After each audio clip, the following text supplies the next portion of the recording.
फिर से मैंने उससे दिया कि उसकी आराधना, उसकी स्तुति अपने घरों में अपने परिवार के साथ कर सकें। आज की आराधना में आप सबों का स्वागत है और मैं विश्वास करता हूँ कि आज की आराधना के द्वारा हम सबों को आशीष मिलेगी। आज के मनन के लिए जो पाठ मैंने चुना है वो पाया जाता है 2 कुरिन्थियों उसका 5 अध्याय 1 पद से 10 पद तक। 2 Corinthians chapter 5 verses 1 to 10।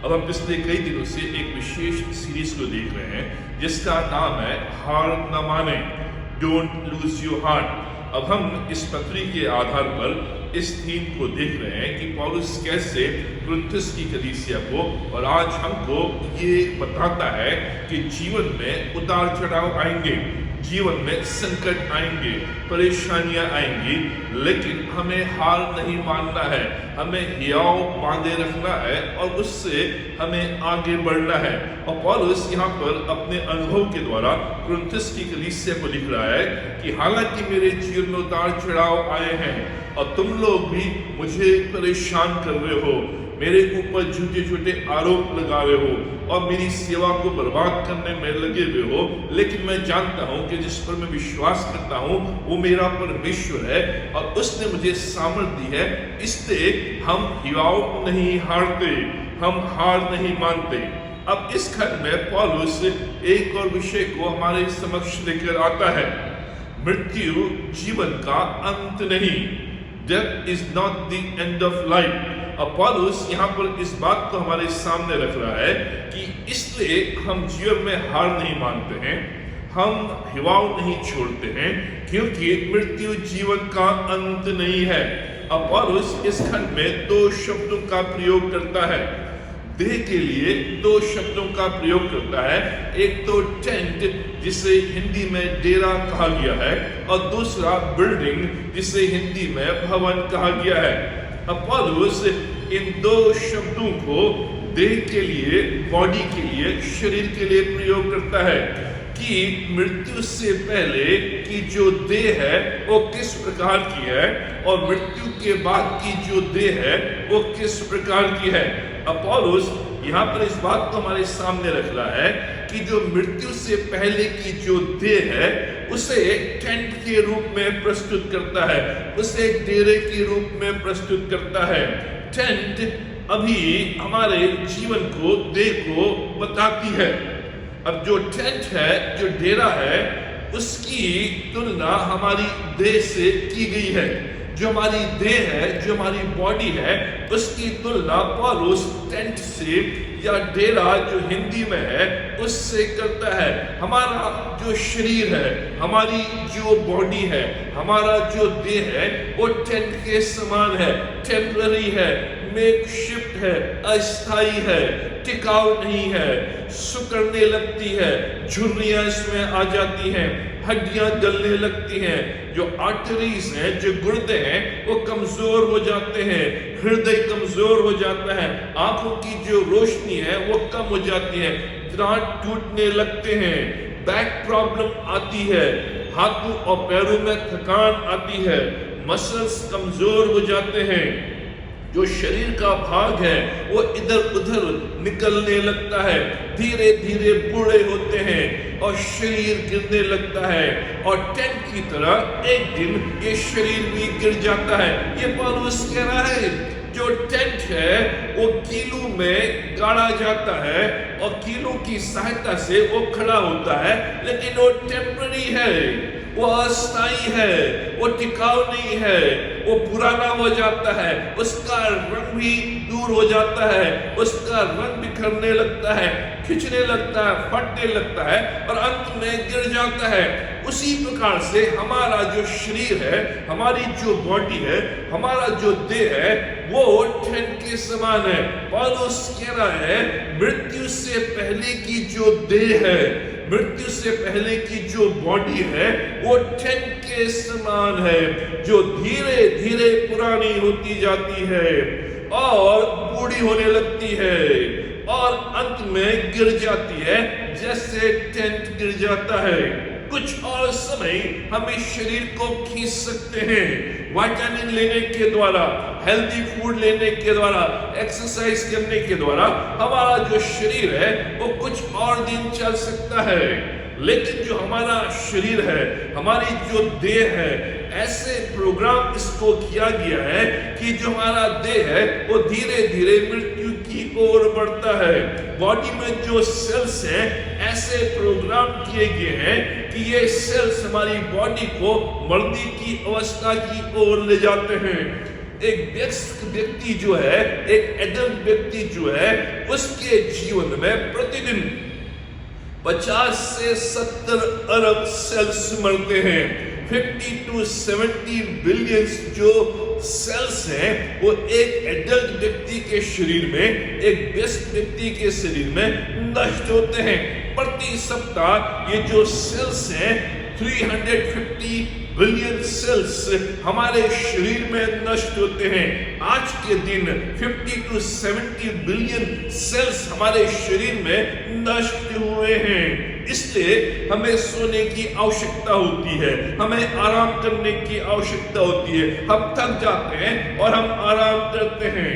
हम बहुत सी बातें भविष्य के विषय में नहीं जानते हैं, लेकिन इस बात को जानते हैं कि इस जीवन में कोई भी चीज निश्चित नहीं है, पक्की नहीं है, सर्टेन नहीं है। केवल मृत्यु ही निश्चित है, केवल मृत्यु ही पक्की और सर्टेन है। यह जीवन छोटा है और अस्थायी है। ये पौलुस कह रहा है जो हमारा देह मृत्यु से पहले का है वो टेंट के समान है, छोटा है, अस्थायी है और गिर जाता है। इसलिए पौलुस इस देह के संबंध में 5 बातें इस खंड में हमारे सामने रखता है। जो हमारी देह को, जो मृत्यु से पहले की देह है, जिसको हम व्यतीत कर रहे हैं, उसके बारे में बताता है। 5 बातें। पहली बात पौलुस कहता है कराहते हैं, जो वर्स 2 में हमें मिलता है, पद 2 में ग्रोन, इसमें तो हम कराहते हैं। पौलुस कह रहा है कि इस बॉडी में, इस शरीर में हम कराहते हैं।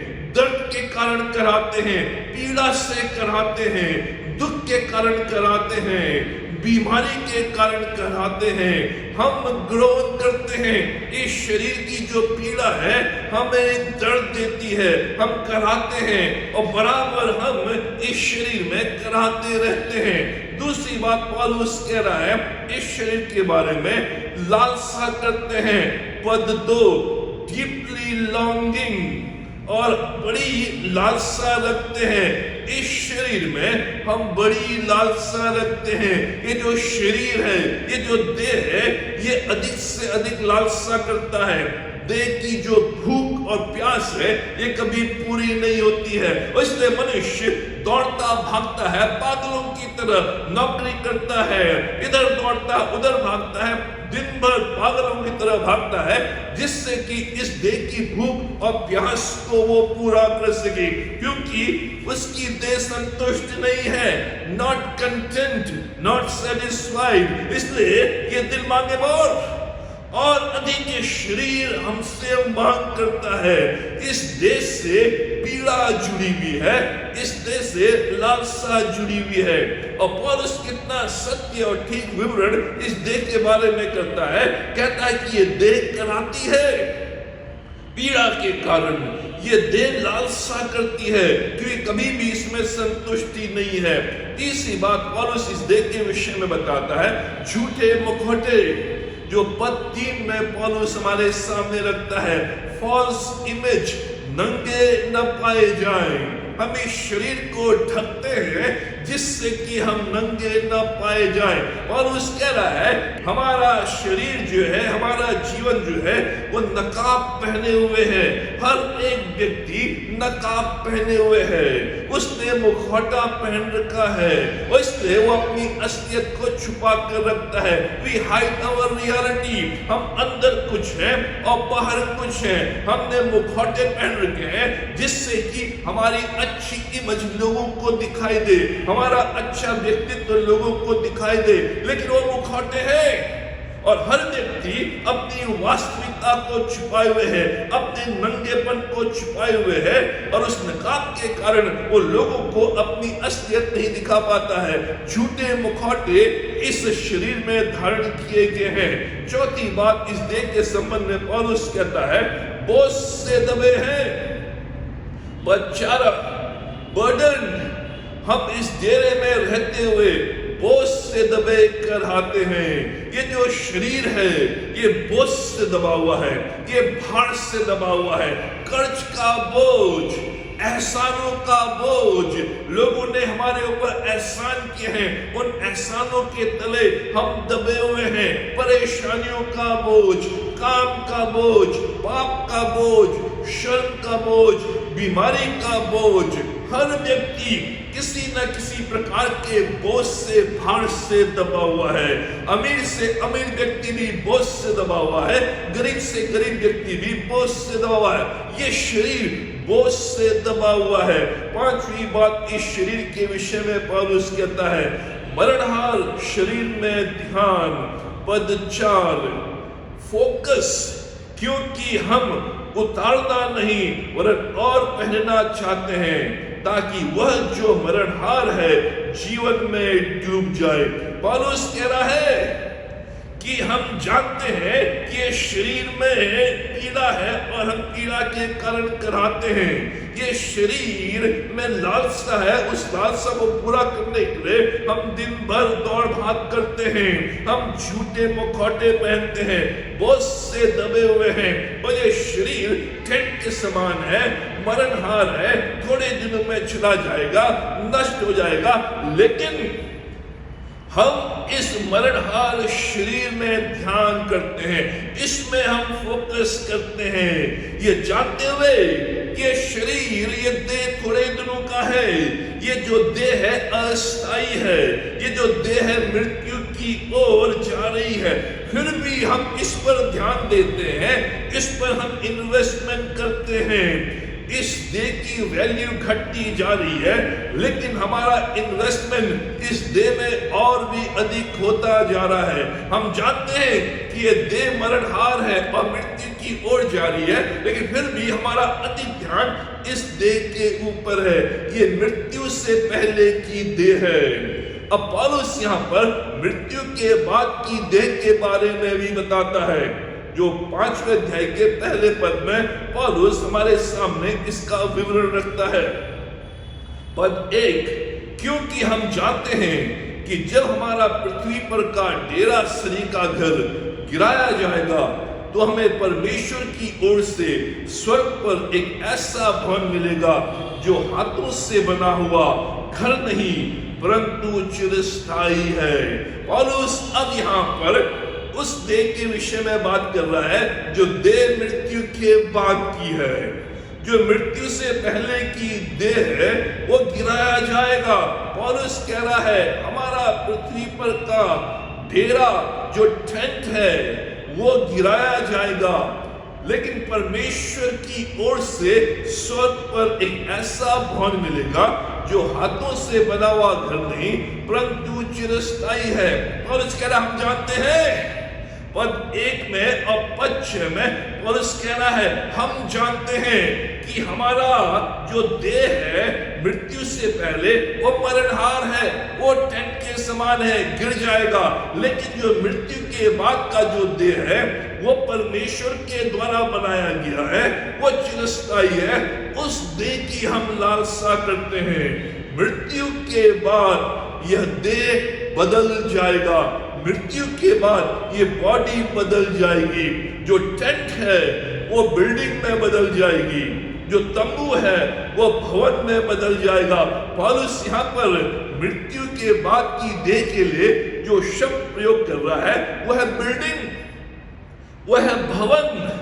भवन जिसकी नींव बनी हुई है, नींव के ऊपर, फाउंडेशन के ऊपर ये बिल्डिंग बनी हुई है, ये भवन बना हुआ है। जो टेंट है, जो तंबू है, वो कीलों के सहारे गाड़ा जाता है और जब आंधी तूफान बरसात आती है वो टेंट उखड़कर दूर हो जाता है। लेकिन जो बिल्डिंग है वो फाउंडेशन में है, वो नींव में बनाई गई है। इसलिए जब बरसात आती है, तूफान आते हैं, परेशानियां आती हैं, आंधियां आती हैं, ये बिल्डिंग की रहती है।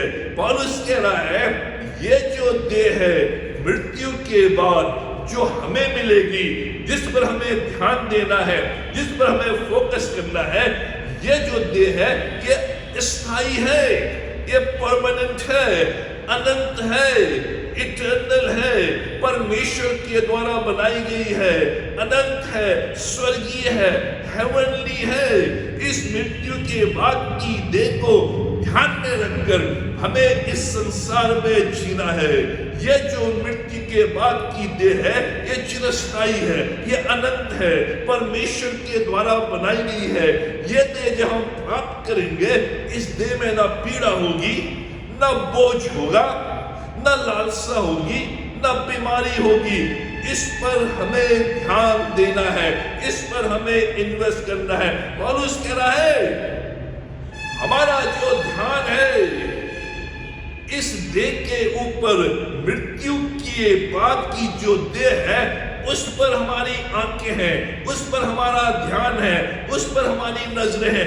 इस कारण से हम युवाओं नहीं छोड़ते, इस कारण से हम हार नहीं मानते, क्योंकि मृत्यु से पहले की जो देह है जिसमें पीड़ा है, जिसमें बोझ है, जिसमें बीमारियां हैं, पीड़ा के कारण कराते हैं, ये थोड़े समय की है, ये टेंट के समान है जो गिर जाएगी, नष्ट हो जाएगी। लेकिन मृत्यु के बाद की देह जो परमेश्वर ने हमारे लिए बना के रखी है, जो भवन है, जो बिल्डिंग है, उस देह को जब हम प्राप्त करेंगे वो चिरस्थायी है, वो अनंत है, वो स्वर्गीय है। इसलिए मैं अपनी आंखों को उस देह की ओर लगाता हूं, मैं अपने फोकस को, अपने ध्यान को उस देह की ओर लगाता हूं जो चिरस्थायी है। इसलिए इस संसार में जब मेरे शरीर के ऊपर आक्रमण होते हैं, आरोप लगते हैं, परेशानियां आती हैं, तकलीफें आती हैं, मैं हिम्मत नहीं हारता, मैं हार नहीं मानता, मैं पीछे नहीं हटता, लेकिन आगे बढ़ता चला जाता हूं, क्योंकि मेरी जो आंखें हैं वो मृत्यु के बाद की देह के ऊपर टिकी हुई हैं कि वही है जो मुझे सामर्थ दे सकती है। कौन इस देह को पा सकता है? कैसे इस देह को पा सकते हैं? अब पौलुस यहाँ पर 6 बातों को हमारे सामने इस खंड के आधार पर रखता है कि कौन इस देह को, जो मृत्यु के बाद की देह है, कौन उसे प्राप्त कर सकता है, कैसे उसे हम पा सकते हैं, जिसके कारण इस वर्तमान समय में जो मृत्यु से पहले की देह है उसमें जब कठिनाइयां आती हैं, आंधियां आते हैं, तूफान आते हैं, तो हिम्मत ना हारें, क्योंकि हमारी आंखें उस देह की ओर लगी है जो मृत्यु के बाद हमें मिलेगी। कौन उसे पा सकता है, कैसे उसे पा सकते हैं? 6 बातें इस खंड के आधार पर पौलुस हमारे सामने रखता है। पहली बात, जो विश्वास से चलते हैं, पद 7, क्योंकि हम रूप को देखकर नहीं पर विश्वास से चलते हैं। पौलुस कह रहा है मैं इस संसार के रूप को देखकर नहीं चलता हूं, इस संसार की बातों के रूप को देखकर नहीं चलता हूं, क्योंकि इस संसार की जो बातें हैं, जो संसार का रूप है, ये थोड़े दिनों का है, लेकिन मैं विश्वास से चलता हूं, विश्वास के आधार पर चलता हूं कि परमेश्वर ने मेरे लिए वो देह रखी है जो अनंत है, जो चिरस्थायी है, जो स्वर्गीय है। हम विश्वास से एक देश देखते हैं। ये पौलुस कह रहा है मैं विश्वास से उस देश को देखता हूं, उस देह को देखता हूं जो प्रभु ने मेरे लिए तैयार की है। विश्वास से चलते हैं। इस संसार में इन पीड़ाओं के दौरान जो मेरी देह में आते हैं, इस विश्वास से मुझे चलना है कि ये देह केवल थोड़े समय की है, लेकिन परमेश्वर ने मेरे लिए उत्तम और अच्छी और चिरस्थायी दे रखी है। विश्वास से चलते हैं। दूसरी बात, जो प्रभु की संगति में रहना उत्तम समझते हैं। पद 8, इसलिए हम सदा ढांढस बांधे रहते हैं और देश से अलग होकर प्रभु के साथ रहना और भी उत्तम समझते हैं। पौलुस कह रहा है वो लोग इस देह को प्राप्त करेंगे, इस हेवनली बॉडी को प्राप्त करेंगे, इस चिरस्थायी देह को प्राप्त करेंगे जो प्रभु की संगति में रहना उत्तम समझते हैं। संसार और संसार की बातों में रहना उत्तम नहीं, लेकिन प्रभु की बातों में, प्रभु की संगति में रहना उत्तम समझते हैं। और पौलुस कह रहा है कि मैंने जीवन में इस बात को देखा है कि मैं प्रभु की संगति में बना रहता हूं। प्रभु मेरी आंखें हैं, उस पर मेरा विश्वास है, और प्रभु की जो संगति है मेरे अंदर हिवाव को उत्पन्न करती है, ढांढस को उत्पन्न करती है, क्योंकि वो मेरा कैप्टन है, वो मेरा मास्टर है, वो मेरा स्वामी है, और मेरा जो प्रभु है वो जीत का प्रभु है, और जो भी उसकी संगति में रहेगा वो हमेशा जीत को प्राप्त करेगा, क्योंकि मेरा प्रभु जीत का प्रभु है। प्रभु की संगति में इन दिनों में जो परमेश्वर ने हमें दिन दिए हैं, इस पृथ्वी के ऊपर मृत्यु से पहले की जो देह हमें दी है, उस देह में हमें बराबर प्रभु की संगति में बना रहना है। प्रभु की संगति में रहना हमें उत्तम समझना है, जिससे कि मैं अपने अंदर उस युवाओं को देख सकूं। प्रार्थना में, परमेश्वर के वचन को पढ़ने में, उसकी संगति में रहने में, प्रभु के भवन में आराधना करने के द्वारा, उसकी संगति में रहने के द्वारा हम निरंतर उसके जीवन में बढ़ते चले जाएंगे। तीसरी बात पौलुस यहाँ पे कहता है, जो सदा प्रभु को प्रसन्न करते हैं। पद 9 में, इस कारण हमारे मन की उमंग यह है कि चाहे साथ रहें, चाहे अलग रहें, पर हम उससे भागते रहें। पौलुस कह रहा है हमारे मन की जो उमंग है वो ये है कि हम सदा प्रभु को प्रसन्न करें।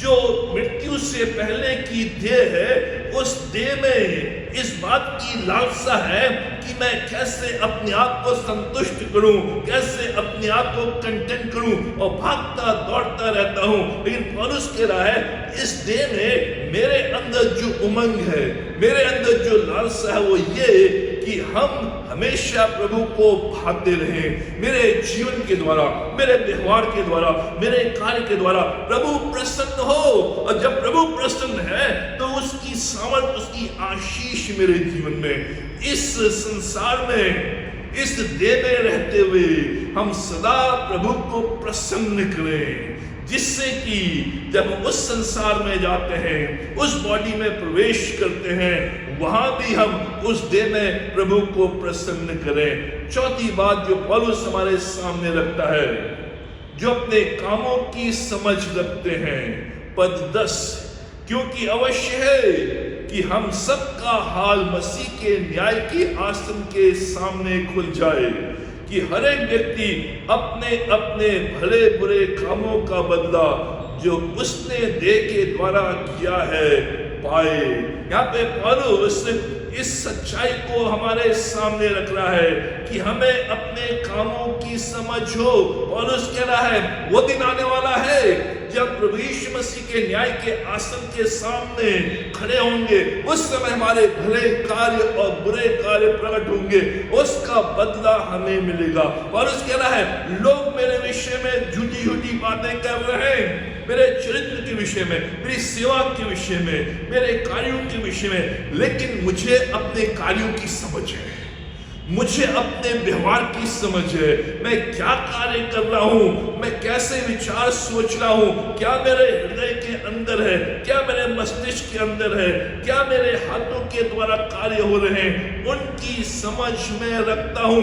इसलिए मुझे घबराहट नहीं, इसलिए मुझे डर नहीं कि लोग मेरे विषय में क्या कहते हैं, मेरे हाथ क्या करते हैं, उसकी समझ मुझे रखनी है।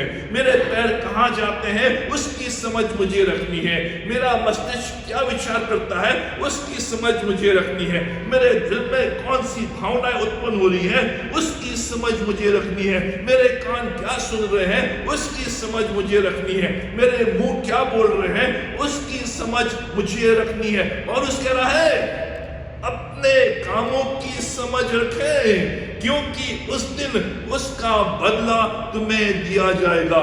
इसलिए पौलुस घबराता नहीं है, क्योंकि उसे मालूम है उसके हाथ क्या कर रहे हैं, उसे मालूम है उसके पैर कहां जा रहे हैं, उसको मालूम है उसके मुंह से कौन से शब्द निकल रहे हैं, उसको मालूम है उसके मन की उमंग क्या है। इसलिए चाहे लोग कुछ भी बोले, वो कह रहा है मैं याव नहीं छोड़ता, मैं हिम्मत नहीं हारता, मैं हार नहीं मानता, क्योंकि मुझे अपने कामों की समझ है, मुझे अपने व्यवहार की समझ है, इसलिए मैं आगे बढ़ता चला जाता हूं। पांचवी बात जो पौलुस यहाँ पर हमारे सामने रखता है, जिसे परमेश्वर का आत्मा दिया गया है, पद 5, जिसने हमें इसी बात के लिए तैयार किया है वो परमेश्वर है, जिसने हमें बयाने में आत्मा भी दिया है। पौलुस कह रहा है परमेश्वर ने मुझे अपना आत्मा दिया है, उसका आत्मा मेरे अंदर वास करता है, बयाने में एडवांस में उसने मुझे अपने आत्मा से भर दिया है। इसलिए मेरे जो कार्य हैं आत्मा के अनुसार हैं, मेरी जो अगुवाई है परमेश्वर का आत्मा करता है, मेरे जो सोच है परमेश्वर की आत्मा के द्वारा है, परमेश्वर के आत्मा ने मेरे इस शरीर को भर दिया है। अब वो शरीर परमेश्वर की आत्मा के अधीन है, अब ये शरीर परमेश्वर के आत्मा के अधीन है। इसलिए जो कार्य आत्मा मुझसे करवाना चाहता है वो कार्य मैं करता हूं, परमेश्वर का आत्मा मेरे अंदर। इसलिए मैं घबराता नहीं, डरता नहीं, क्योंकि परमेश्वर का वचन कहता है तुम्हें भय का आत्मा नहीं, तुम्हें सामर्थ का आत्मा मिला है और यह आत्मा तुम्हारी अगुवाई करेगा। और उसके कह रहा है मेरे अंदर परमेश्वर का आत्मा, कौन उस देह को प्राप्त कर सकता है? वो व्यक्ति जिसको परमेश्वर ने अपना आत्मा दिया है, अपने आत्मा से भरपूर किया है। छठी और अंतिम बात, जो सदा कॉन्फिडेंट है, पद 6 और 8 में, अतः हम सदा ढांढस बांधे रहते हैं, पद 6 में। अब पद 8 में भी यही कहा गया है, इसलिए हम ढांढस बांधे रहते हैं। और उस कह रहा है वी आर कॉन्फिडेंट, जो सदा कॉन्फिडेंट हैं, जो सदा ढांढस बांधे रहते हैं, जो सदा युवा बांधे रहते हैं, वो उस परमेश्वर के राज्य में, उस परमेश्वर के बनाए हुए भवन में प्रवेश कर पाएंगे। और उस कह रहा है जो पहली 5 बातें हैं, उन 5 बातों को अगर हम करेंगे उसके द्वारा हमारे अंदर कॉन्फिडेंस आएगा, उसके द्वारा हमारे अंदर भरोसा आएगा। इसलिए पौलुस कह रहा है कि मैं सदा ढांढस बांधे रहता हूं, मैं ढांढस खोता नहीं हूं, छोड़ता नहीं हूं। यह है कॉन्फिडेंस, एक आश्वस्त जीवन। अगर जरा भी संदेह है तो परमेश्वर का आत्मा मेरे विवेक को गवाही देगा कि क्या सही है क्या गलत है। ये 5 बातों को करने के द्वारा पौलुस कह रहा है मेरे अंदर कॉन्फिडेंस, मेरे अंदर भरोसा, ढांढस मिलता है। जो पढ़ाई के द्वारा मुझे कॉन्फिडेंस मिलता है, जो धन के द्वारा मुझे कॉन्फिडेंस मिलता है, जो संगति के द्वारा मुझे कॉन्फिडेंस मिलता है, वो थोड़े समय का है, वो खत्म हो जाएगा। लेकिन जो कॉन्फिडेंस प्रभु मुझे देता है, प्रभु की संगति में रहने के द्वारा मुझे मिलता है, वो कॉन्फिडेंस बना रहता है। कितने भी तूफान क्यों ना आ जाए, कितनी भी बड़ी बीमारी क्यों ना आ जाए, कितने भी बड़े चोट मुझे क्यों ना लगे, लेकिन मैं कॉन्फिडेंट बना रहता हूं। और उसके कह रहा है कौन उस देह को प्राप्त कर सकता है? वो लोग जो 6 बातों को अपने जीवन में अपनाते हैं। आज मृत्यु से पहले की देह जिसमें हम आज रह रहे हैं, ये थोड़े दिनों की है, ये जल्दी नष्ट हो जाएगी। लेकिन पौलुस कह रहा है मृत्यु के बाद की जो देह है वो बिल्डिंग के समान है, वो चिरस्थायी है, वो अनंत है, वो स्वर्गीय है। मुझे अपने आप को उसके लिए तैयार करना है, जिससे कि इस संसार में जब भी मेरे ऊपर पीड़ाएं आए, कष्ट आए, मेरी आंखें उस देह की ओर लगी रहे। जो देह चिरस्थायी है, अनंत है और सर्वदा परमेश्वर के साथ रहने वाली देह है। मित्रों, आज अपने जीवन को प्रभु के समक्ष लाएं और प्रभु से कहें, प्रभु मेरी जो आंखें थी, मेरा जो ध्यान था, मेरा जो फोकस था, आज तक इस मरणहार देह के ऊपर था, मेरा इन्वेस्टमेंट इस मरणहार देह के ऊपर था, लेकिन आज मैं अपने फोकस को, अपने ध्यान को उस देह की ओर परिवर्तित करूंगा, उस ओर लगाऊंगा जो देह अविनाशी है, अनंत है, चिरस्थायी है। उसके द्वारा मेरे अंदर कॉन्फिडेंस और भरोसा, जिससे कि संसार में मैं जीत के साथ रह सकूं, यह विश्वास करते हुए कि परमेश्वर हमें जय के उत्सव में लिए चलता है। प्रभु आप सबों को आशीष दे। आइए हम प्रार्थना करें। हमारे महान जीवेश्वर शक्तिमान परमेश्वर पिता, हम धन्यवाद देते हैं कि तमाम आशीषों के लिए, कि रक्षा, मदद, भलाई, करुणा, दया के लिए, आज के सुंदर दिन के लिए, इस सुंदर वचन के लिए कि पिता परमेश्वर तूने हमारे लिए एक ऐसा स्थान तैयार किया है, ऐसी देह तैयार की है जो चिरस्थायी है, जो अनंत है, जो स्वर्गीय है, जहाँ पीड़ा नहीं, कष्ट नहीं, कोई बीमारी नहीं, कोई बोझ नहीं। पिता परमेश्वर हमें बुद्धि और समझ दे, जिससे कि अपने कार्यों की समझ रख सकें और अपने विश्वास की समझ रख सकें और तेरे पीछे चल सकें। पिता परमेश्वर हम प्रार्थना करते हैं अपनी कलीसिया के प्रत्येक परिवार के लिए, हर परिवार में तेरी आशीष रहे। जो भी हमारे लोग आज बीमार हैं, तकलीफ में, परेशानी में, पिता परमेश्वर ने चंगाई का हाथ रख, बीमारी के कारण को यीशु के नाम से दूर कर। जो भी आवश्यकता उनके बीच में, उनके परिवार में पाई जाती है, उन आवश्यकताओं की पूर्ति कर, जिससे कि हमारे परिवार खुशहाल रहे। जो भी आज इस वीडियो को देख रहा है, इस वचन को सुन रहा है, हमारी प्रार्थना है उसके जीवन में भी तेरा कार्य हो। जो भी परेशानी, तकलीफ, बीमारी है, यीशु के नाम से दूर कर। जो भी आवश्यकता अपने खजाने से पूरा कर और होने दे कि हम सब निरंतर अपनी आंखों को तेरी ओर लगाते हुए तेरी मधुर संगति में बने रहने के द्वारा आगे बढ़ते चले जाएं। तुम्हारी सहायता, रक्षा और मदद कर। ये सब कुछ अपने उद्धारकर्ता प्रभु यीशु मसीह के नाम को मांगते हैं, आमीन। प्रभु यीशु मसीह का अनुग्रह, पिता परमेश्वर का प्रेम और पवित्र आत्मा की संगति हम सबों के साथ और विशेष करके इस प्रिय परिवार के साथ आज और हमेशा तक बनी रहे।